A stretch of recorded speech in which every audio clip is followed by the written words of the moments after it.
কোন হুজুরে পচাতে চাইলে সবচাইতে মোক্ষম অস্ত্রের নাম নারী কেলেঙ্কারি। আর্থিক বলেন আর যা কিছু বলেন, ওইটার চাইতে এমন একটা টোপ যেটা মিসি হবে না, এটার নাম নারী কেলেঙ্কারি। এখন এক সুন্দরী পতিতা কলগার্লকে তারা তাশকিল করে রাজি করালো, তোর কত টাকা লাগে টাকা দেব, কিন্তু ওই বুজুর্গরে তুই ফিতনায় ফেলবি, যে কোনো ভাবে তার দৃষ্টি আকর্ষণ করে ফিজিক্যাল রিলেশন পর্যন্ত গড়াবি, বাকিটা আমরা বুঝবো। আর লাগে কি, এখন গিয়ে বিভিন্ন ভাবে দৃষ্টি আকর্ষণের চেষ্টা করতে লাগলো। নেক্সট সুরত তো আছেই, হুজুরের কাছে মাসালা জানতে এসেছে, হুজুরের কাছে ইমান আমলে সবক নিতে এসেছে, কিন্তু যত সুরতই আসে না কেন আল্লাহর বান্দা জুরাইজ তার দিকে নজরই দেয় না, তারে পাত্তাই দেয় না। কারণ আল্লাহ যাকে ফিতনা বলে ঘোষণা করেছেন তার সামনে নিজে সাধু সাজার অর্থ হয় না। এখন যাকে মহব্বত করে ভালো কথা, কিন্তু আপনাকে মাসালা তো জানতে হবে, তার মাসিকের দিনে তার সাথে মেলামেশা করা জায়েজ নাই। এখন মহব্বতের খাতিরেই মেলামেশা করলেন, এটা তো দুশ্মনের খাতিরে কেউ করে না, মহব্বতের খাতিরেই করে, কিন্তু এটা সওয়াব হবে না গুনাহ হবে?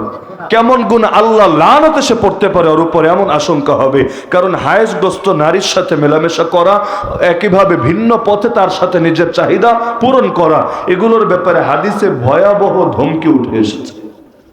মানুষের জীবনের সবচাইতে দামি সম্পদ যেহেতু ঈমান, দুনিয়ার মধ্যে দেখা যায় যে যেই জিনিসকে সবচাইতে দামি সম্পদ মনে করে সেটাকে আগলে রাখার ব্যাপারও সবচাইতে বেশি চিন্তা এবং ফিকির করে।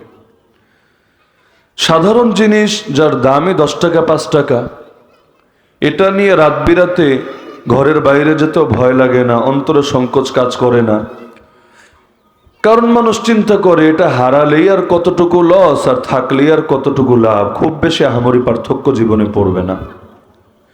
কিন্তু যেই জিনিস অনেক কষ্ট করে অর্জন করেছে, হয়তো 5 বছরের সাধনা, 10 বছরের স্বপ্ন, এরপর গিয়ে কোনো একটা জিনিস অনেক টাকা পয়সা খরচ করে হয়তো ঋণপাতি করে অর্জন করেছে, এটার ব্যাপারে অন্তরে আলাদা একটা আগ্রহ থাকে। হারানো দূরের কথা, নষ্ট হওয়া দূরের কথা, একটু যদি দাগ পড়ে তাহলে দাগটা যেন ওই জিনিসে পড়ে না, এসে একেবারে অন্তরের মধ্যে পড়ে।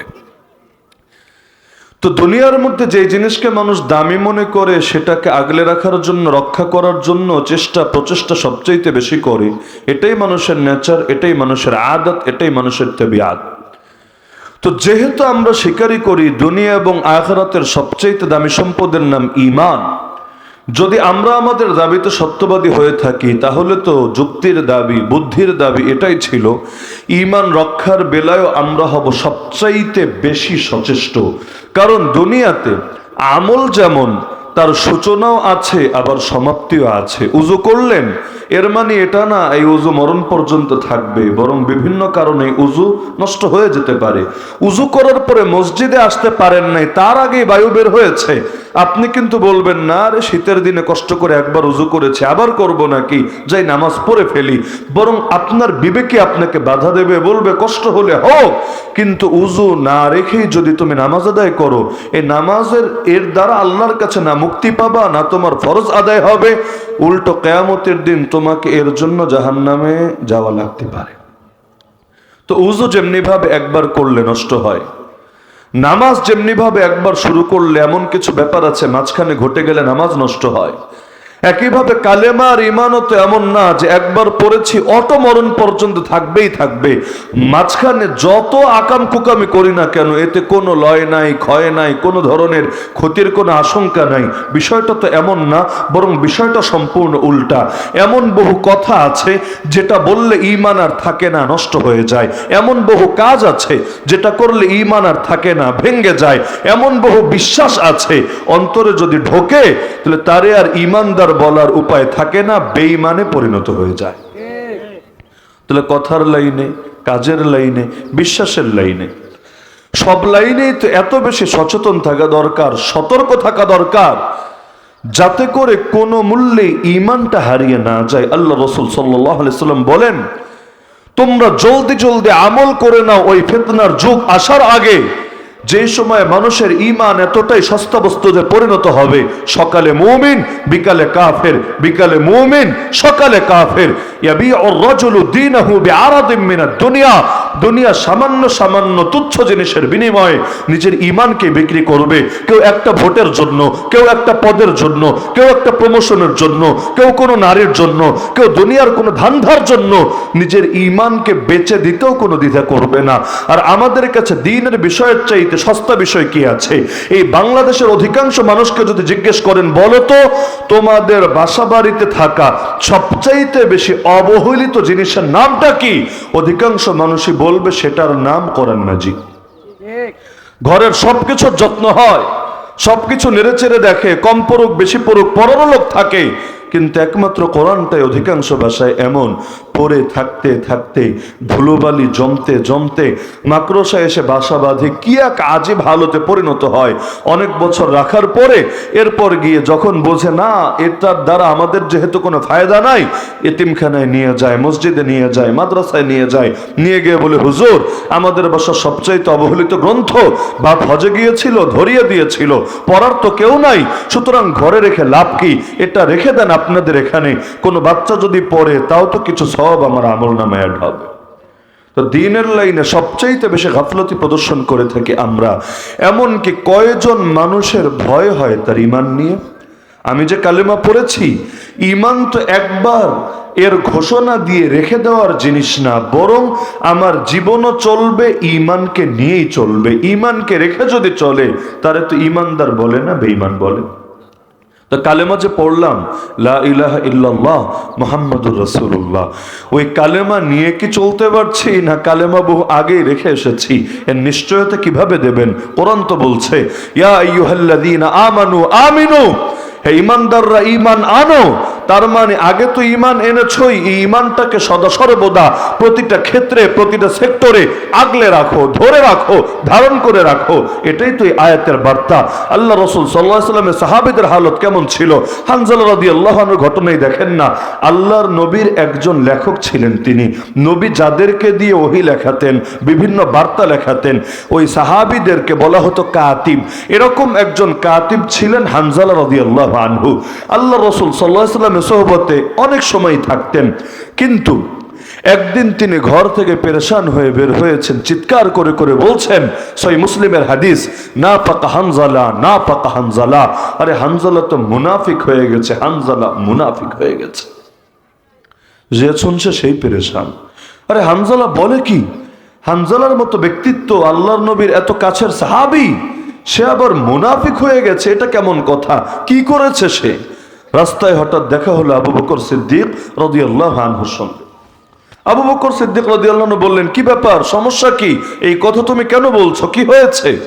বলল, দেখেন আল্লাহর রাসূলের সামনে যখন থাকি, তিনি যখন আমাদেরকে জান্নাত জাহান্নাম নিয়ে উপদেশ দেন, দ্বীনের কথা বলেন, কোরআন শোনান, হাদিস শোনান, ওই সময় দিলের হালত এতটাই সুন্দর থাকে, উত্তম থাকে, মনে হয় যেন নিজের চোখে জান্নাত জাহান্নাম দেখতে পাচ্ছি। বাস্তবে এখানে বসে এই চোখ দিয়ে দেখছেন সেটা না, কিন্তু দিলের সামনে সেটা এতটাই যেন হাজির হয়, যেন বাস্তবে না, যেন চোখের সামনে জান্নাত জাহান্নাম দেখতে পাচ্ছি। ঈমান এতটা মজবুত হয়ে যায়। কারণ দুনিয়াতে সোহবতের প্রভাব পড়ে নাকি পড়ে না? সৎসঙ্গে স্বর্গবাস, অসৎসঙ্গে সর্বনাশ। বিশ্বাস না হলে আপনি ভালো পরিবেশে 1 ঘন্টা থাকবেন, যেখানে দ্বীনের কথা হচ্ছে, কোরআনের তেলাওয়াত হচ্ছে, জিকির আজকার হচ্ছে, ইবাদত বন্দেগী হচ্ছে। এরপর আরেক ঘন্টা গিয়ে গান্দেগীর পরিবেশে থাকবেন, যেখানে দুনিয়াবি ভাও আলাপ হচ্ছে, গীবত হচ্ছে, লোকে গান বাজনা শুনছে, আজে বাজে কাজ করছে। উভয় ঘন্টার পরে নিজের দিলের পরীক্ষা নিজেই নিয়ে দেখেন, দিলের হালত কি এক থাকে নাকি ভিন্ন থাকে? আজকে বাংলাদেশের যুবক যুবতীরা গণহারে নষ্ট হচ্ছে কেন? একমাত্র জবাব, এর পেছনে সবচাইতে বড় কারণ সোহবতের প্রভাব। সোহবত কখনো ডাইরেক্ট হয়, এক বন্ধু আরেক বন্ধুর সঙ্গে গিয়ে আড্ডা দিচ্ছে, ও বিড়ি খাচ্ছে, দেখতে দেখতে সেও বিড়ি ধরে বসেছে। ও বিভিন্ন আজেবাজে কাজ করে, পর্নোগ্রাফি দেখে, এই সেই করে, এগুলো ওর সঙ্গে থাকতে থাকতে কান দিয়ে শুনতে শুনতে সেও তো অভ্যস্ত হয়ে গেছে। তো এরকম ফিজিক্যাল সোহবতের প্রভাব তো পড়েই। এমনকি যেই সোহবতগুলো ফিজিক্যাল হয় না, বরং ভার্চুয়াল সোহবত, উদাহরণস্বরূপ সে যাদেরকে ফলো করে, যাদেরকে স্ক্রিনের মধ্যে দেখে, দিনকে দিন দেখবেন তাদের রঙও তার ভেতরে আসতে থাকে। যেই নায়ককে ফলো করে এখন চুলও কাটে সেই নায়কের মতো, যে খেলোয়াড়কে ফলো করে ড্রেসও পরে সেই খেলোয়াড়ের মতো। এমনকি যে কোনো লাইনে যে কোনো হিরোকে সে ফলো করে, নিজেকেও তাকে মডেল ধরে নিজেকেও তার আদলে গড়ে তোলার চেষ্টা করে। কেউ তাকে বলে নাই, কেউ তার জন্য এই আইন প্রণয়ন করে নাই, বরং নিজেই নিজের উপর বাধ্য করে আমাকে অমুকের মতো হতে হবে, তমুকের মতো হতে হবে। অথচ অমুক আর তমুকের দিলের মধ্যে কোনো ঈমানই নাই, তাদের ভেতর কোরআন নাই, তাদের ভেতর দ্বীন নাই, তাদের ভেতর শরিয়ত নাই। এমনকি হালত যদি মরে জান্নাত পাওয়ার কোনো সম্ভাবনাই নাই, বরং জাহান্নামে যাবে এটারই গ্যারান্টি। কারণ ঈমান ছাড়া যারা মরবে, আরে দুনিয়ার যত টাকাওয়ালা হোক, যত বড় ক্ষমতাওয়ালা হোক, যত বড় সুপারস্টার হোক, যত বড় পাবলিক ফিগার আর সেলিব্রিটি হোক, তার জন্য জান্নাতের দুয়ার কখনো খুলবে না। বরং আল্লাহর কোরআন জানাচ্ছে, ইন্নাহু মান ইউশরিক বিল্লাহ, যে ব্যক্তি শিরিক করে আল্লাহর সাথে, ফাকাদ হারামাল্লাহু আলাইহিল জান্নাহ, আল্লাহ জান্নাতকে চিরতরে হারাম করে দিয়েছেন তার উপরে। সব পাপের মাফ আছে, কিন্তু শিরিক কুফর নিয়ে কেউ যদি মরে, আল্লাহর কাছে এর কোনো মাফ নাই, এর কোনো ক্ষমা নাই। এমনকি কেউ যদি মনে করে মুশরিকরা মাফ পাবে, আল্লাহ তাদেরকেও জান্নাত দিলে দিতে পারেন, আরে সেও আর মুমিন থাকে না, সেও বেঈমানে পরিণত হয়ে যায়। তো এখন হানজালা রাদিয়াল্লাহু আনহু বলছেন, যখন রাসূলের সামনে থাকি, দ্বীনের কথাগুলো শুনি, মনে হয় যেন জান্নাত জাহান্নাম চোখের সামনে দেখতে পাচ্ছি। ঈমানের হালতই হয়ে যায় আলাদা। এই আমি যখন বাড়িতে যাই, বাড়িতে গিয়ে যখন স্ত্রীদের সাথে, সন্তানদের সাথে, দুনিয়ার বিভিন্ন জিনিসের সাথে সময় কাটাই, তখন দিলের সেই হালত থাকে না, অন্তরের হালতটা পরিবর্তন হয়ে যায়। এটা আমারও হবে, আপনারও হবে, সকলের ক্ষেত্রেই হবে। যখন কোরআনের পরিবেশে আছেন, দিলের হালত একরকম। বাড়িতে গিয়েছেন, 2-1 ঘন্টা ফাওয়ালাপ গল্প গুজব করছেন, দেখবেন দিলের হালত আরেক রকম। তো তিনি বললেন, এই যে অন্তরের হালত এক এক সময় এক এক রকম, রূপ একটা না, রূপ হলো বহু। আর এটাই তো মুনাফিকি, এটাই তো কপটতা। তো এটা শুনে আবু বকর সিদ্দিক রাদিয়াল্লাহু আনহু কি সান্ত্বনা দিবেন, তিনি নিজেই এবার পেরেশান হয়ে গেলেন। হায়, তোমারে কি বলবো, এটা তো আমার নিজের ক্ষেত্রেও হয়। আমারও তো বড় ভয় হচ্ছে, না জানি আমিও মুনাফিক হয়ে গিয়েছি। ওয়া গায়রু তাকিয়্যিন ইয়া'মুরুন নাসা বিত্তুকা তাবিবুন ইউদাউই ওয়াত তাবিবু আলীলু। ডাক্তার রোগীর ট্রিটমেন্ট করবে কিভাবে যদি নিজেই রোগী হয়ে বিছানায় পড়ে থাকে? তো এবার উভয়ে মিলে চলে গেলেন রাসূলুল্লাহ সাল্লাল্লাহু আলাইহি ওয়াসাল্লামের দরবারে। ইয়া রাসূলুল্লাহ, আমরা এই সমস্যা ফেস করছি, এর মোকাবেলা কি? মনে তো হচ্ছে আমরা মুনাফিক হয়ে গেছি। আল্লাহ রাসূল বলেন, কি ব্যাপার, কোন কারণে মনে হলো তোমরা মুনাফিক হয়ে গেলা? হানজালা রাদিয়াল্লাহু আনহু ভেঙে ভেঙে বললেন। আল্লাহ রাসূল সাল্লাল্লাহু আলাইহি ওয়াসাল্লাম সবকিছু শোনার পরে বললেন, শোনো, আমার কাছে থাকতে তোমাদের দিলের যে হালত থাকে, যদি সদা সর্বদা সেই একই হালত বজায় থাকতো এবং তোমরা সদা সর্বদা জিকিরের মধ্যে থাকতে, লাসাফাহাতকুমুল মালাইকা, তাহলে আসমানের ফেরেশতারা এসে তোমাদের সাথে মুসাফাহা করত। যেখানে তোমরা ঘুমাতে, যেই রাস্তা দিয়ে তোমরা চলতে, ফেরেশতারা এসে ভিড় করে করে তোমাদের সাথে মুসাফাহা করত। সুবহানাল্লাহ। তবে হানজালা পেরেশান হয়েও না, সাআতান ওয়া সাআ। এক এক সময়ের হালত এক এক রকম হয়। কিছু সময় নিজের জন্য, কিছু সময় দ্বীনের জন্য, কিছু সময় ফ্যামিলির জন্য। তো সময়ের ভিন্নতার কারণে অন্তরের উপর কিছু ভিন্নতা পড়ে। ইসলাম যেহেতু উদার, ইসলাম যেহেতু মাঝামাঝি তরিকার নাম, এই কারণে ইসলামের একটা আদল, ইনসাফ, ইসলামের একটা সৌন্দর্য এটা এতটুকু ছাড় দিয়েছে।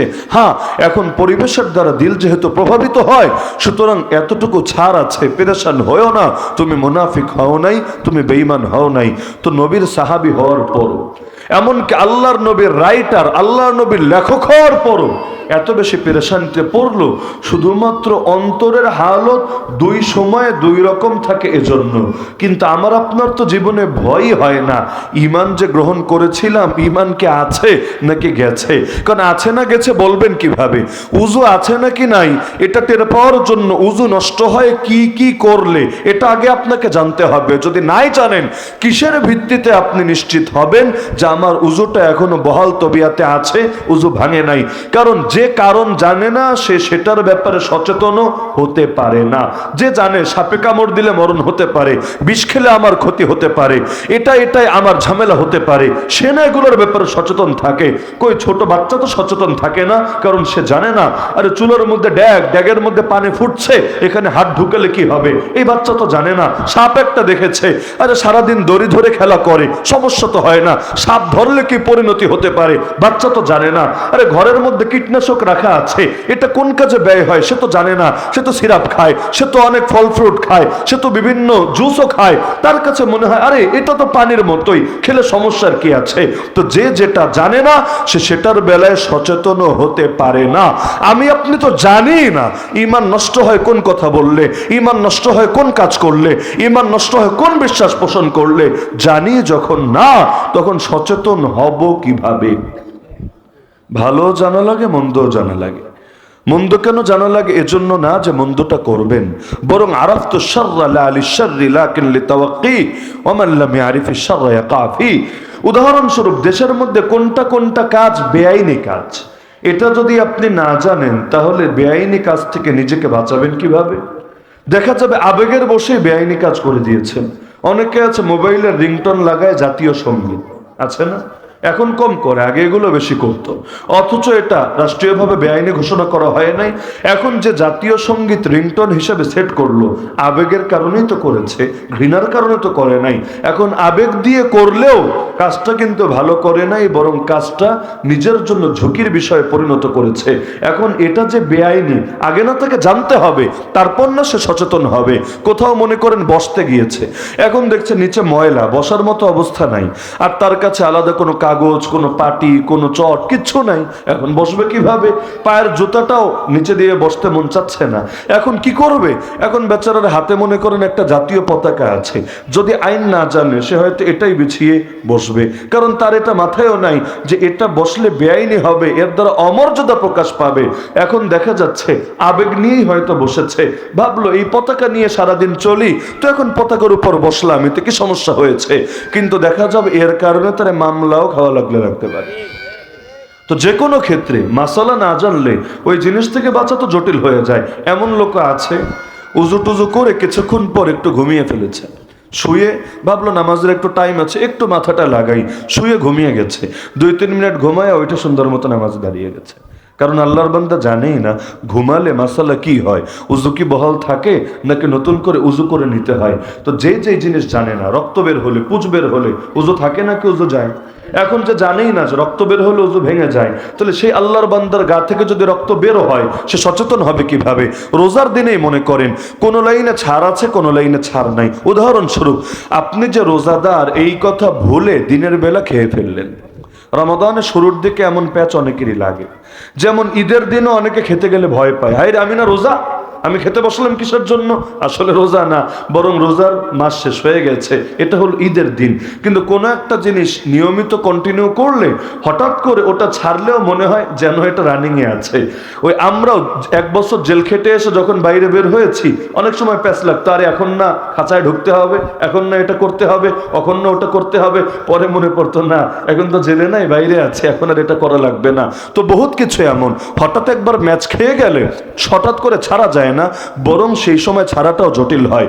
আপনি বেশি না 40 দিন ফজরের জামাতের জন্য নিয়মিত ওঠেন, বেশি লাগবে না। কয়দিন?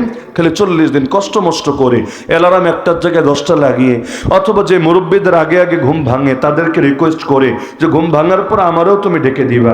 অথবা আপনি উঠতে পারেন না কিন্তু বউ ওঠে, বউরে বললেন আমারে ডাকবে, এমনি না উঠলে প্রয়োজনে মুখে পানি ঢেলে দিবা, তারপরে উঠাবা। যে কোনোভাবে কষ্ট মষ্ট করে 40টা দিন উঠে দেখেন না, এরপর দেখবেন কারো আর এত সাধনা করে ডাকাডাকিও করা লাগে না, ওই টাইম আসলে অটো ঘুম ভেঙে যায়। তো যে জিনিস অভ্যস্ত সে সেটা ছেড়ে সহজে থাকতে পারে না। যারা শিক্ষকতা করে তারা ভালো বুঝবে। এখানেও তো আমি এসে স্টেজে আসলাম পরে, এই স্কুলটায় ঢুকলাম আগে। শিক্ষক এখানে কেউ থাকলে ভালো বুঝবেন।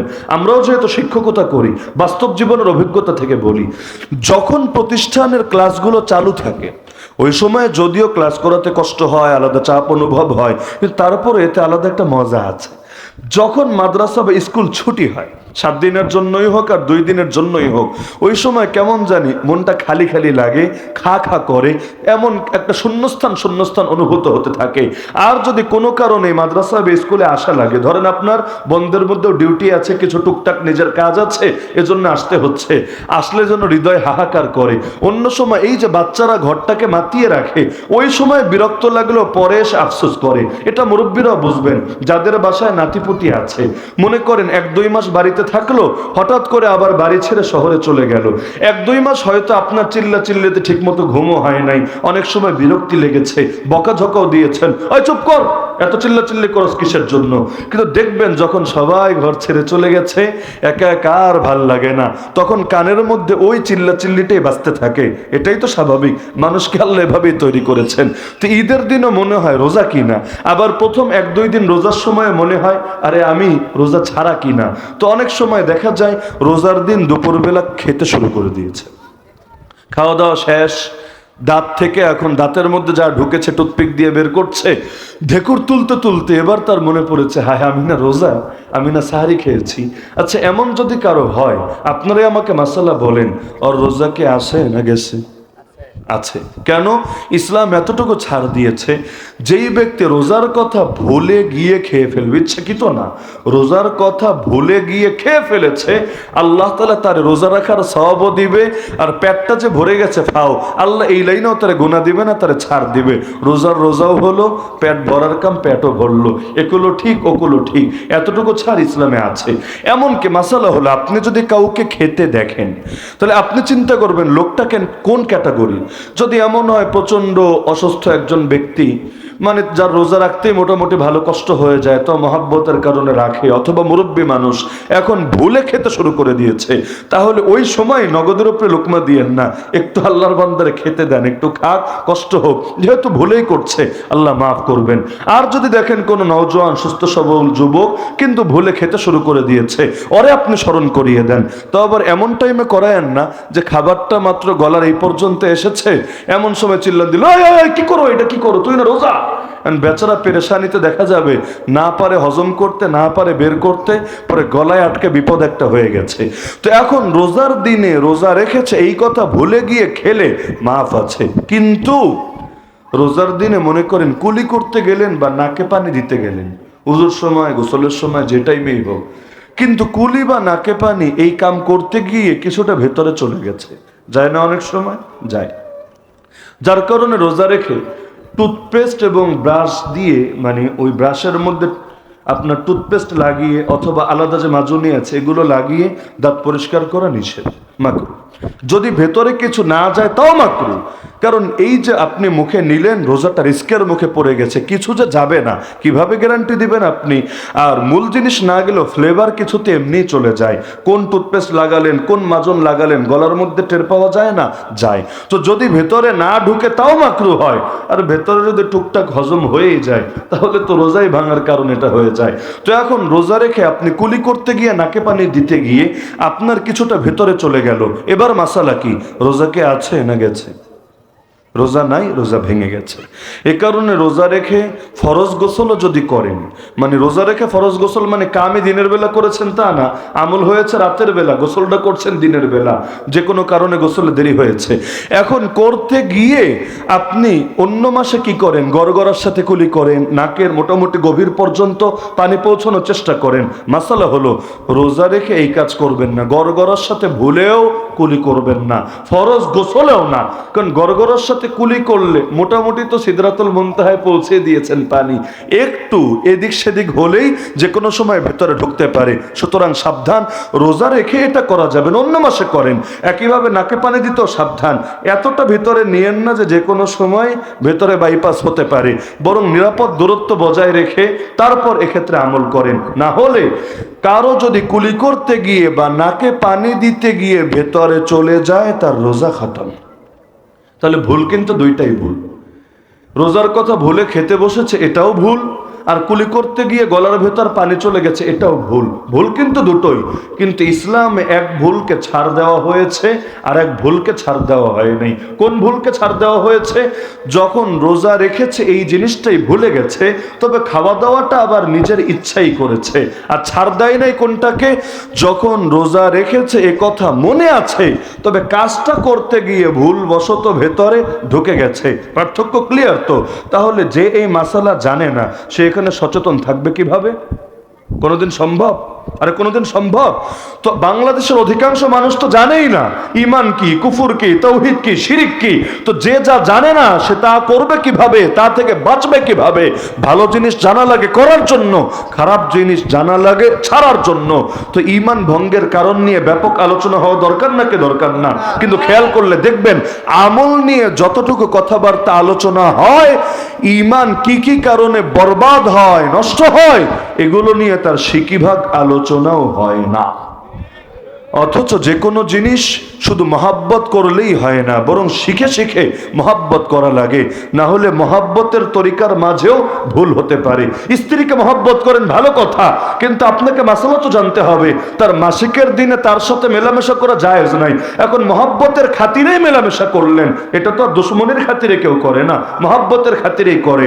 কিন্তু এতে সওয়াব হবে না গুনাহ হবে? কেমন গুনাহ? আল্লাহ লানত এসে পড়তে পারে ওর উপরে, এমন আশঙ্কা হবে। কারণ হায়েজগ্রস্ত নারীর সাথে মেলামেশা করা, একইভাবে ভিন্ন পথে তার সাথে নিজের চাহিদা পূরণ করা, এগুলোর ব্যাপারে হাদিসে ভয়াবহ ধমকি উঠে এসেছে। তো যে কোনো জিনিস জেনে জেনে যদি করে তাহলে এতে অনেক ফায়দা হয়। যেমন স্ত্রীর সাথে মেলামেশা করলে হাদিসে আছে আমল নামায় সওয়াব লেখা হয়।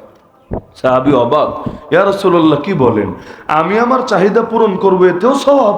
নামাজ পড়লে সওয়াব বুঝি, রোজা রাখলে সওয়াব বুঝি, জিকির করলে সওয়াব বুঝি, নিজে মজা নিমো আবার সওয়াবও পাবো, এইটা আবার কেমনে সম্ভব? আল্লাহ রাসূল বললেন, আচ্ছা এই কাজটা যদি আরেক জায়গায় গিয়ে করতা গুনাহ হতো কি না? বললো, ইয়া রাসূলুল্লাহ অবশ্যই হতো। নবী বললেন, অপাত্রে করলে যদি গুনাহ হয়, আল্লাহকে ভয় করে যথাযথ জায়গায় করলে সওয়াব হবে না কেমন? যেমন ইউটিউবে ঢুকেই কান দিয়ে যদি গান শুনেন, গান শুনলে গুনাহ হবে নাকি হবে না? অবশ্যই হবে। তাহলে এই কান দিয়ে যদি কোরআনের তেলাওয়াত শুনেন, সওয়াব হবে নাকি হবে না? অবশ্যই হবে। একজন নারী রাস্তা দিয়ে হেঁটে যাচ্ছে, আপনার জন্য যে হালাল না হারাম, আপনি তার সৌন্দর্য দেখলেন, এতে আপনার সওয়াব হবে না গুনাহ হবে? নিঃসন্দেহে গুনাহ হবে। এমন ভয়াবহ গুনাহ, কিয়ামতের দিন আল্লাহ আপনার চোখের মধ্যে জ্বলন্ত সীসা ঢেলে দেবে। কারণ এটা হলো চোখের জিনা। আপনার চোখ নাপাক হয়ে গেছে জিনা করে, এটাকে শাস্তি দিয়ে দিয়ে পবিত্র করা হবে। কিন্তু নিজের স্ত্রীর দিকে যদি মহাব্বতের নজরে ঘন্টার পর ঘন্টাও তাকিয়ে থাকে, হাদিসে আছে আরে যখন স্বামী তাকায় স্ত্রীর দিকে মহাব্বতের নজরে, স্ত্রীও তাকায় স্বামীর দিকে মহাব্বতের নজরে, আল্লাহ তখন উভয়ের দিকে তাকান রহমতের নজরে। নিজের গার্লফ্রেন্ডের মন খুশি করার জন্য যদি কেউ টাকা পয়সা খরচ করে, আমলনামায় খুব সওয়াব লেখা হয়, তাই না? নাকি গুনাহ লেখা হয়? কিন্তু নিজের স্ত্রীর পেছনে যত টাকা খরচ করবেন, একেবারে শত হোক, হাজার হোক, লাখ হোক, প্রতিটা পয়সাও আপনার আমলনামায় সদকা হিসাবে লেখা হবে। আল্লাহ রাসূল সাল্লাল্লাহু আলাইহি ওয়াসাল্লামের চাইতে দামি সময় কার আছে? তার প্রতিটা মুহূর্তের বিনিময়ে আমার গোটা জীবন কোরবান করলেও তো সমতুল্য হবে না। সে আল্লাহ রাসূল সাল্লাল্লাহু আলাইহি ওয়াসাল্লাম আম্মা জান আয়েশা রাদিয়াল্লাহু আনহার সঙ্গে ঘোড়দৌড় প্রতিযোগিতা, এমনি দৌড়ানোর প্রতিযোগিতা করতেন না যে একসঙ্গে আসো, তুমিও দৌড় দাও আমিও দৌড় দেই, যে আগে যেতে পারে। আল্লাহ রাসূলের সঙ্গে আম্মা জান আয়েশা রাদিয়াল্লাহু আনহা পারবেন কিভাবে? কারণ বিয়ে তো হয়েছিল বাল্য বিবাহ, যখন ঘরে তুলেছেন বয়স মাত্র 9, যখন রাসূল দুনিয়া থেকে চলে গেছেন তখনই বয়স মাত্র 8। রাসূল যিনি পূর্ণ একেবারে শক্তির অধিকারী, যুদ্ধের সেনাপতি, তার সঙ্গে পারবেন কিভাবে? এখন আল্লাহ রাসূল নিজে ইচ্ছাকৃতভাবে মাঝে মধ্যে হেরে যান, আম্মা জান আয়েশা জিতে যান, তিনি তো মহা খুশি হন। কিন্তু ডেইলি আবার ইচ্ছাকৃত হারেন না, না হলে কৌশল আবার টের পেয়ে যাবে যে আমি মনে হয় নিজের থেকে জিতি না, আমারে জিতায় দেয়। এজন্য মাঝে মধ্যে জিতেও যায়, মাঝে মধ্যে ইচ্ছাকৃত হেরেও যায়। এই যে আম্মা জান আয়েশা রাদিয়াল্লাহু আনহার দিল খুশি হচ্ছে, আর এটাতেও আল্লাহর রাসূল উম্মতের জন্য শিক্ষা রেখেছে যে তুমি যত বড় ব্যস্ত মানুষ হও না কেন, তোমার কাঁধে তোমার স্ত্রীর ব্যাপারে হক অর্পিত আছে। ইসলাম মানেই হলো সকলের হক যথাযথভাবে আদায় করা। এখন আল্লাহর হক আদায় করতে গিয়ে বান্দার হক যদি নষ্ট হয়, ইসলামের দৃষ্টিতে সওয়াব বাড়ে না কমে? এমন কমে কিয়ামতের দিন জাহান্নামে যাওয়া লাগতে পারে। এই কারণে ওই ঘটনা কে না জানে, এক বুজুর্গ নামাজে দাঁড়িয়েছিল, নফল নামাজে, তার অসুস্থ মা তাকে ডেকেছে, একদিন দুদিন সারা দেয় নাই। চিন্তা করেছে উম্মি ও সালাতি, উম্মি ও সালাতি, সই হাদিস। আরে আমার এখন কি করব আল্লাহ, আমার মা আর আমার নামাজ, আমার মা আর নামাজ। এখন সে নামাজ ভাঙে নাই, অথচ নফল নামাজের বেলায় মাসালা হলো এই নামাজ ছেড়ে হলেও মায়ের ডাকে সারা দিবে। আর অসুস্থ মা দূর থেকে তো জানছেও না সে নামাজ পড়ছে, সে তো ভুল বুঝতে পারে।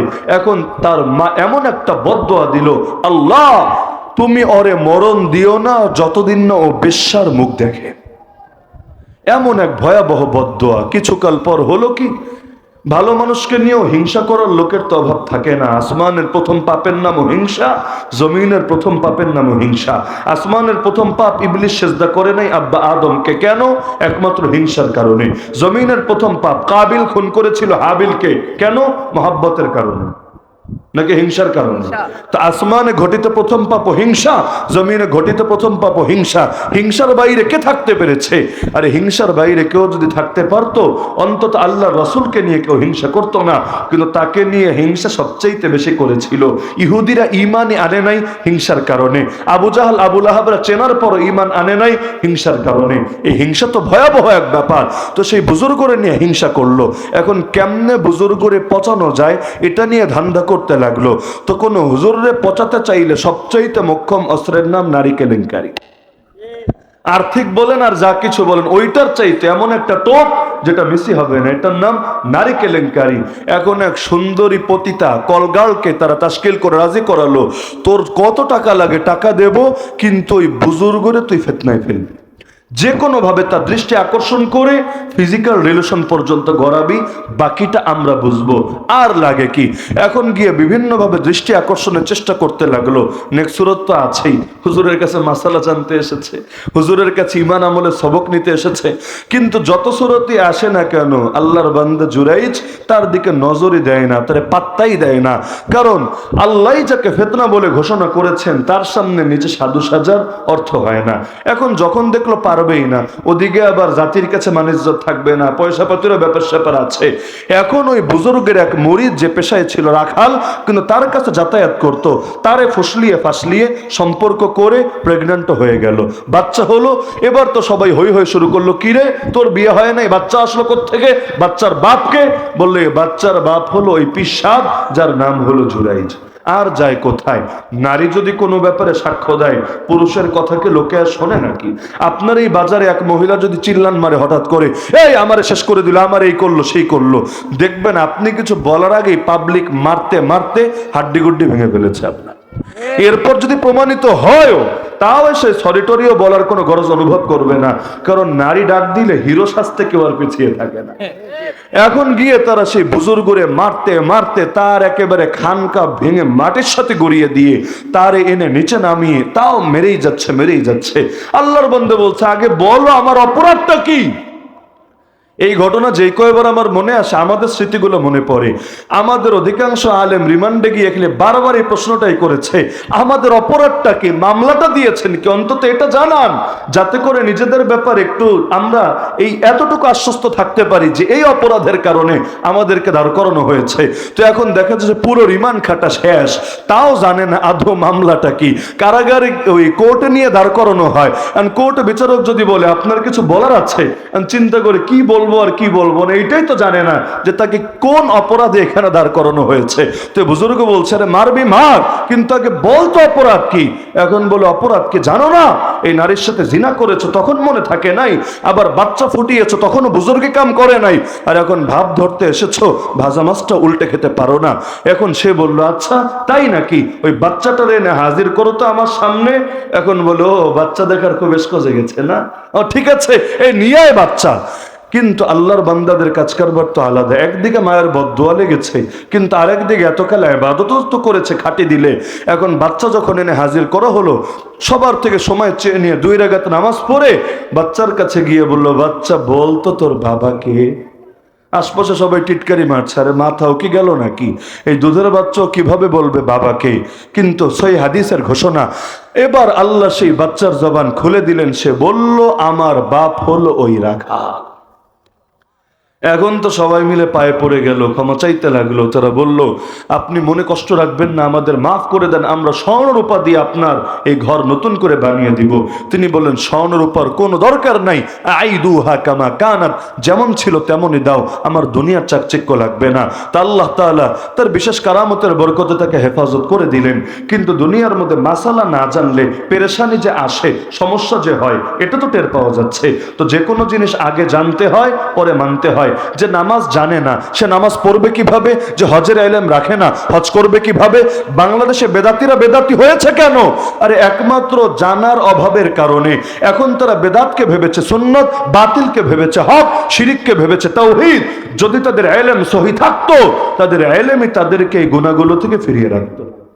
সুতরাং যে যে সার্কেলের আছেন, সাধারণ বলেন, অসাধারণ বলেন, শিক্ষিত, সাধারণ নাগরিক, প্রত্যেকের জন্য আল্লাহর নবী মৌলিক জ্ঞান অর্জন করাকে ফরজ করে দিয়েছেন। তালাবুল ইলমি ফারিদাতুন আলা কুল্লি মুসলিম। আমি স্টেজে ওঠার আগে এক যুবক আমাকে জিজ্ঞাসা করেছিল, হুজুর এই জামানায় তো দলাদলির অভাব নাই, আর প্রত্যেক দল নিজের হক বলে দাবি করে, আমি কাকে ফলো করব, কার সঙ্গে হব? আমি জবাব এখন আলাদা করব কিভাবে? আমি জবাব দিয়েছি এক বাক্যে, যে মৌলিক ইলম হাসিল করেন, যতটুকু ইলম হলে হক বাতিলকে আলাদা করা যায়, ঈমান কুফর তাওহীদ শিরিক হালাল হারাম চিহ্নিত করা যায়, ইনশাআল্লাহ এই ইলমই আপনাকে চিনিয়ে দিবে কে হক আর কে হকের বেশধারী ভণ্ড। আল হাক্কু লা ইউরাফু বির-রিজাল ইরিফিল হাক্কা তারিফ আহলা। আলী ইবনে আবি তালিব রাদিয়াল্লাহু আনহু বলেন, হক ব্যক্তি দেখে চেনা যায় না, আগে হক চেনো, তাহলে চিনতে পারবা আসলে হকপন্থী কারা। সুতরাং এই জামানে সবচাইতে বেশি জরুরি মুসলিম সমাজের মধ্যে দ্বীনের মৌলিক জ্ঞানকে ব্যাপক থেকে ব্যাপকতর করা, শুধুমাত্র মাদ্রাসার গণ্ডিতে সীমাবদ্ধ রাখা না, বরং হার সার্কেলের মধ্যে দ্বীনের বাতিকে প্রজ্বলিত করা। এজন্য যারা মেহনত করছে বাংলাদেশের বুকে এবং গোটা দুনিয়ায়, তাদেরকে হাজার বা সশ্রদ্ধ সালাম, আল্লাহর বিশেষ রহমত আর বরকত নাজিল হোক তাদের উপরে। যেমন আপনারাও চাইলে উদ্যোগ নিতে পারেন এই মসজিদগুলোকে কেন্দ্র করে, যে আমরা এই মসজিদগুলোতে ওপেন শিক্ষার ব্যবস্থা করব। বয়স্ক হোক, বাচ্চা হোক, জুয়ান হোক, বুড়া হোক, সকলের জন্য আমরা বিনামূল্যে কোরআন শিক্ষার ব্যবস্থা, ঈমান শিক্ষার ব্যবস্থা, মাসালা মাসাইল শিক্ষার ব্যবস্থা, এগুলো আয়োজন করতে কি লাগে? আপনাকে পুলিশও এসে বাধা দেবে না, রাষ্ট্র আপনার বিরুদ্ধে বাদী হবে না, কোনো লাইনের কোনো ক্ষতি হবে না। উপরন্তু মানুষ আপনাকে মহাব্বত করবে, পারলে অর্থ দিয়ে সহযোগিতা করবে, দুনিয়াতেও ইজ্জত পাবেন। কিন্তু এরকম প্রতিটা মসজিদে মসজিদেও যদি উদ্যোগ নেওয়া শুরু হয়, ইনশাআল্লাহ এই দেশের অধিকাংশ মানুষ পর্যাপ্ত ইলমের অধিকারী হয়ে যাবে। শুধুমাত্র পাবলিক বয়ান দিয়ে, শুধুমাত্র কিছু কিতাবাদের তালিম দিয়ে দ্বীনের মৌলিক মাসালা মাসাইল শেখানো যায় না। তাবলীগে গেছেন কখনো? দেখবেন তাবলীগেও কিন্তু এই কথাটা বলে যে এক চিল্লা দাও, তিন চিল্লা দাও। ইলম দুই প্রকার, ফাজাইলে ইলম, মাসাইলে ইলম। যতই সময় দাও, আমরা তোমাকে ইলমের ফজিলত খালি শেখাবো। মানে কি? যে ওই সমস্ত বিষয়, যে এটার কি ফায়দা, ওইটার কি ফায়দা, নামাজ পড়লে কি হবে, রোজা রাখলে কি হবে, হজ করলে কি হবে, কিন্তু নামাজ পড়বো কিভাবে, হজ করবো কিভাবে, যাকাত দিব কিভাবে, বলবে না না আমরা শেখাবো না। এর জন্য আলেম ওলামার কাছে যেতে হবেই হবে, ডাক্তারের কাছে গিয়েই ওষুধ নিতে হবে, ইঞ্জিনিয়ারের কাছে গিয়েই প্রকৌশলের বিষয়ে সমস্যাগুলো সমাধান করতে হবে, রাজনীতিবিদদের কাছে গিয়েই তার সঙ্গে জড়িত বিষয়গুলো সমাধান আনতে হবে। একইভাবে ইলম নিতে চাইলে ওলামাদের কাছে আসতে হবে।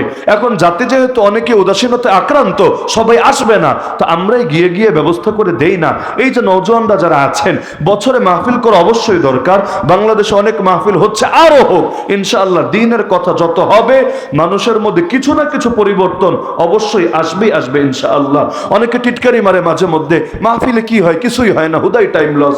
আমি বলি আর কিছু হোক বা না হোক, আলী হাসান উসামা তৈরি হয়। বলবো কিভাবে? কেউ যদি বলে কিভাবে, আমি বলবো আমার 14 গোষ্ঠীর মধ্যে মাদ্রাসার বারান্দায় পা দেওয়া কোনো লোক ছিল না, কিন্তু আল্লাহ তাআলা, আমরা দুই ভাই, কোনো বোন নাই, দুই ভাইকে আলেম হওয়ার তৌফিক দিয়েছেন সেরেফ এবং সেরেফ। বাবা একদিন অফিস থেকে বাসায় ফিরছিলেন, মাঝখানে রাস্তায় দেখলেন একটা মাহফিল হচ্ছে, ভাবলেন হাতে টাইম যেহেতু কিছু আছে, মাহফিলে বসে যাই। ওই যে বসলেন, ওখানেই তওবা করে ওই জায়গায় মানত করেছেন, আমার বাচ্চা যতগুলো হবে সবগুলোকে আমি আলেম বানাবোই বানাবো ইনশাআল্লাহ। তো 14 গোষ্ঠীতে কোনো মাদ্রাসায় পড়ুয়া লোক নাই, কিন্তু একদিনের এক মাহফিল, ওই মাহফিলে হুজুর কে ছিল, কে কি বয়ান করেছে তাও আমি জানি না, কিন্তু এই একদিনের এক মাহফিলেই শুধু একজন ব্যক্তি চেঞ্জ হলো না, জাস্ট একটা পরিবার না, পুরো একটা খানদান পরিবর্তন হলো। এখন আমাদের বাচ্চারাও তো মাদ্রাসায় পড়ে, ইনশাল্লাহ যত প্রজন্ম যাবে জীবন স্কুলের বারান্দাও কেউ পা দেবে না, সকলেই মাদ্রাসায় যাবে। তো এই যে একটা সিলসিলা তৈরি হলো একদিনের এক মাহফিলের 1-2 ঘন্টার বয়ানে, তো ফায়দা নাই বলেছেটাকে, ফায়দা আছে নাকি নাই? হ্যাঁ, এখন মাহফিল না হলে কি হবে? হকের আলোচনা প্রকাশ্যে হবে না, বাতিল তো আর বসে থাকবে না, ওরা তো ওদেরটা ঠিকই করবে। তো এখন মাহফিল বন্ধ হবে, যাত্রাপালা শুরু হবে, মাহফিল বন্ধ হবে, কনসার্ট শুরু হবে। তো যে কোনো জিনিস আলো জ্বালিয়ে অন্ধকার বিদায় করতে হয়, অন্ধকার আপনা আপনি বিদায় হয় না। তো মাহফিলের দরকার আছে, অস্বীকার করছে না। তবে যুবকদের, বিশেষ করে যারা এই সংগঠনে আছেন তারা সহ এলাকার যুবকদেরকে আমি কায়ে মনোবাক্যে অনুরোধ করছি যে আপনারা সকলেই এমন কিছু উদ্যোগ নেন যেটাই এলাকার পরিবেশটাকে আমূল বদলে দেবে। শুধু এলাকা না, পুরো অঞ্চলের চেহারাটাই পাল্টে দেবে। প্রতিটা মানুষ যাতে মৌলিক ইলমের অধিকারী হতে পারে, ফিতনাগুলো যাতে অন্তত এখানে এসে ভিড় না করতে পারে। এই যে গতকাল বিশ্ব বেহায়া দিবস গেল, আরে সামাজিক ভাবেই যদি সকলে উদ্যোগী হয়, অন্তত প্রকাশ্যে কোনো বাপের বেটা বেটি প্রকাশ্যে পাপাচার করতে পারবে না। লুকিয়ে চুকিয়ে করলে এটা আমরা জানবো না, কিন্তু প্রকাশ্যে আল্লাহর জমিন, আল্লাহর বিরুদ্ধে বিদ্রোহ করবে, এটা অন্তত জাতি মেনে নেবে না। এরকম ঐক্যবদ্ধ যদি হতে পারেন, অনেক নেক আমল, অনেক হারিয়ে যাওয়া সুন্নত জিন্দা করতে পারবেন।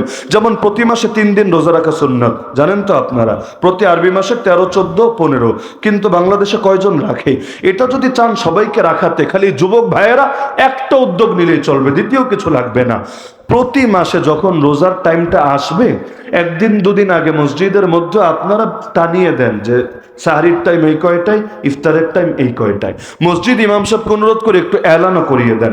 এরপর সাহরি তো বাসায় খায় লোক, ইফতারটা মসজিদে আপনারা প্রকাশ্যে করা শুরু করেন। হুজুরকে বলেন, হুজুর আজানের 5টা মিনিট পর নামাজে দাঁড়ান, আমরা কয়েকজন যুবক একটু ইফতারের আয়োজন করেছি, আমরাও খাই, বাকি যে মুসল্লিরা রোজা রাখে নাই, রাখা লাগবে না, কিন্তু তাদেরও একটু মেহমানদারি করতে চাই। এখন যেই মসজিদে ঢুকবে, মাগরিবে কিন্তু মোটামুটি সকলে শরীক হওয়ার চেষ্টা করে, তারই কয় টাকায় ভাই যায় ইফতারের আয়োজন করতে। আপনারা যুবকরা নিজেদের পকেটের পয়সা দিয়ে নিজেদের ইফতারের জন্য যে আয়োজন করবেন, এটাই আরেকটু বাড়িয়ে করে সবাই ধরে ধরে প্লেটে বসাবেন।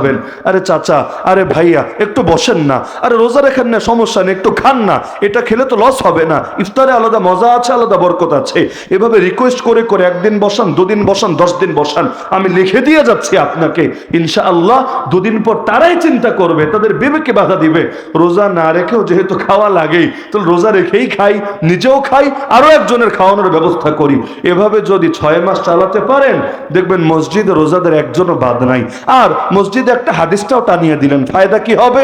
জাস্ট 3 দিন যদি কেউ রোজা রাখে প্রতি মাসে, আল্লাহ 30 দিন রোজা রাখার সওয়াব তার আমলনামায় লিখে দিবে। এভাবে যদি নিয়মিত সারা জীবন কন্টিনিউ করতে পারে, কিয়ামতের ময়দানে দাঁড়িয়ে দেখবে জীবনের 1 দিনও কাটে নাই রোজা ছাড়া। প্রতিটা দিন, মানে গোটা জীবনটাই, পুরো লাইফটাই তার কেটেছে রোজায় রোজায়। এর চাইতে বড় খুশনসিব কি হয়? রোজা রাখবো 3টা, আল্লাহ সওয়াব দিবেন 30টা। আরবিতে তো 31 মাস হয় না, 29 হয় বা 30 হয়, 3 দিন রাখলে 30-এর সওয়াব। মাস যদি 29 হয় তাও লস নাই, 1 দিনেরও বেশি আছে আমল নামায়। তো এই আমলটা যদি জারি করতে চান, কি লাগবে? আমি বললাম কিছুই লাগবে না, খালি যুবক ভাইয়েরা সামাজিক উদ্যোগ নিলেই চলবে।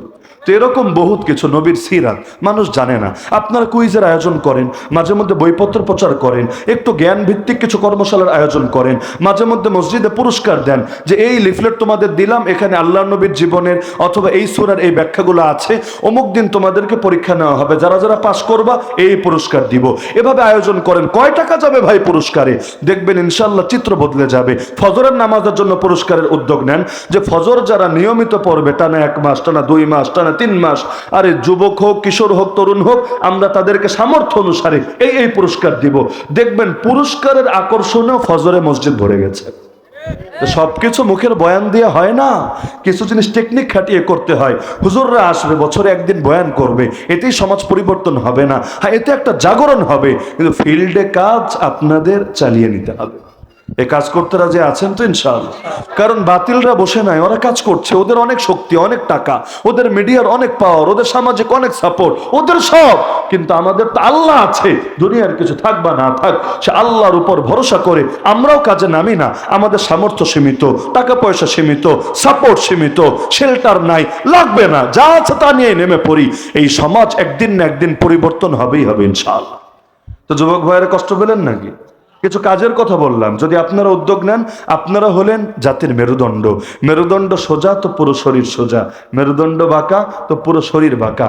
আপনারা যদি চান পুরো সমাজটাই বদলে যাবে ইনশাআল্লাহ। রাজি আছেন তো ইনশাআল্লাহ? আল্লাহ সবাইকে তৌফিক দান করুন। আর শেষ করি সির্ফ একটা কথা শুনিয়ে, যে কোনো কোরবানির জন্য প্রস্তুত থাকবেন। দ্বীনের জন্য যদি বেলাল হওয়া লাগে, রাজি আছেন না ইনশাআল্লাহ? যদি সুমাইয়া হওয়া লাগে, রাজি আছেন না ইনশাআল্লাহ? আর যদি খালেদ বিন ওয়ালিদ হওয়া লাগে, তাতেও রাজি ইনশাআল্লাহ। আল্লাহ সবাইকে কবুল করুন, তৌফিক